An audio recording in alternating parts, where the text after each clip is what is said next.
It was an observation that someone else might easily have ignored. Sticks, shadows, reflections in wells, the position of the sun, simple, everyday matters of what possible importance might they be. But Eratosthenes was a scientist, and his contemplation of these homely matters changed the world, in a way, made the world. Because Eratosthenes had the presence of mind to experiment, to actually ask whether, back here near Alexandria, a stick cast a shadow near noon on June the 21st. And it turns out, sticks do.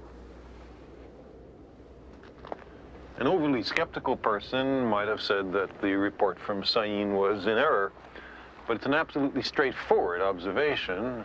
Why would anyone lie on such a trivial matter?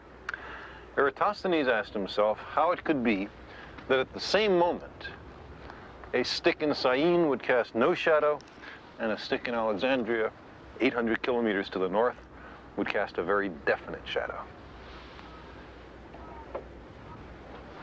Here's a map of ancient Egypt. I've inserted two sticks, or obelisks, one up here in Alexandria and one down here in Sagan. Now, if at a certain moment each stick casts no shadow at all, that's perfectly easy to understand, provided the Earth is flat.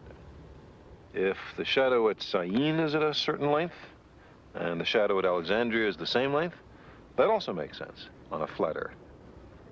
But how could it be, Eratosthenes asked, that at the same instant there was no shadow at Sagan and a very substantial shadow at Alexandria?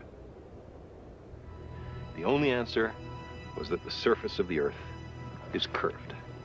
Not only that, but the greater the curvature, the bigger the difference in the lengths of the shadows.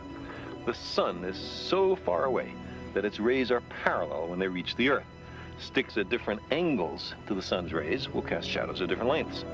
For the observed difference in these shadow lengths, the distance between Alexandria and Sagan had to be about 7 degrees along the surface of the Earth. By that I mean, if you imagine these sticks extending all the way down to the center of the Earth, they would there intersect at an angle of about 7 degrees.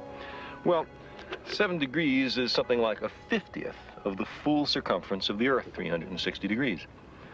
Eratosthenes knew the distance between Alexandria and Sagan. He knew it was 800 kilometers. Why?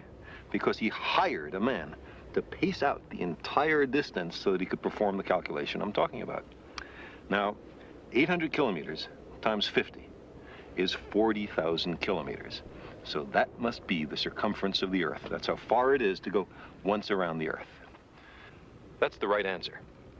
Eratosthenes' only tools were sticks, eyes, feet, and brains, plus a zest for experiment.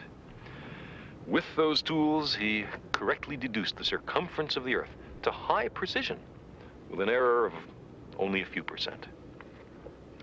That's pretty good figuring for 2,200 years ago.